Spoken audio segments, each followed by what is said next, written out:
I want you guys to take a look at this charcoal original. Hey, Bindi, can you move for a second? It's called The Last Kiss in Yuma. Okay, so Yuma is a prison that existed in Arizona. It was shut down in 1909. This was gifted to me by the family of famed attorney Gil Davis. He's one of my best friends. He was actually like a father to me. And I'm so touched that they gave this to me, because it means so much to me, and I'm just overwhelmed by the beauty.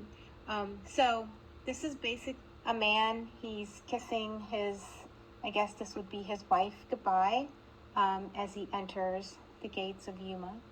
And I don't know, I stare at it all the time. I have kind of like my own thoughts of what's going on, and I understand that Gil, he was kissing her goodbye as he was entering the prison. He thought it was for a drunken public, but I actually looked up Yuma. It's pretty hardcore. So to me, it's like almost like he's coming out of the prison because he's aged, you know, and he's giving her a kiss, and she was waiting for him. So it's kind of like the last kiss in Yuma, you know. Gil was, as I said, he was like a father to me. He's one of my best friends, and I miss him so much. I mean, there's such a tremendous loss for me, because Gil and I did a whole lot of cases together. We did a lot of, all over Virginia, but we did a lot of pro bono cases representing the indigent, like I'm thinking this man. But it was so rewarding for me, and I learned a lot, and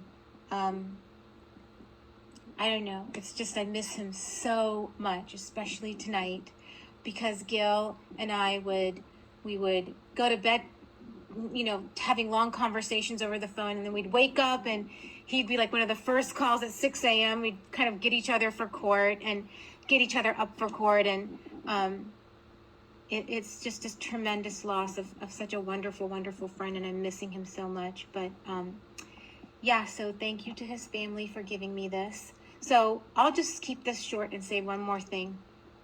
I got a call from a man who was called me while he was driving his truck as a CDL driver, and he'd gotten a ticket, and it was in a faraway jurisdiction. So it just so happened that I am handling a juvenile case in this same jurisdiction, and I kind of bonded with this guy. I was chatting with him. It was something about his raspy voice, and he just sounded so sweet, and he was older, and I just bonded with him. I'm like, no, don't worry about it. I'll take care of it. Just send me your paperwork, because I'm going to be there anyway. So, you know, I was just going to handle it for him.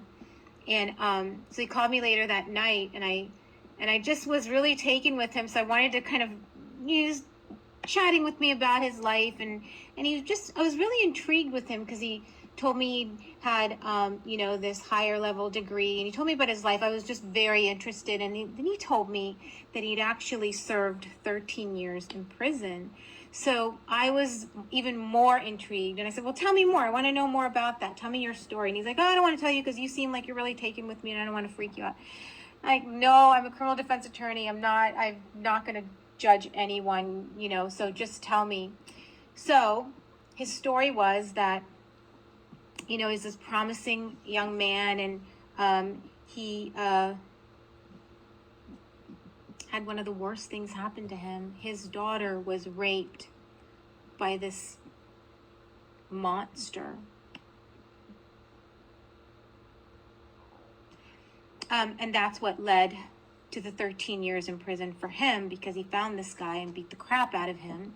And it was bad, but I was stunned that he got 13 years for that. I was just aghast. And as we got to talking, it turned out that his time was served in Arizona, close to Yuma. Yuma is no longer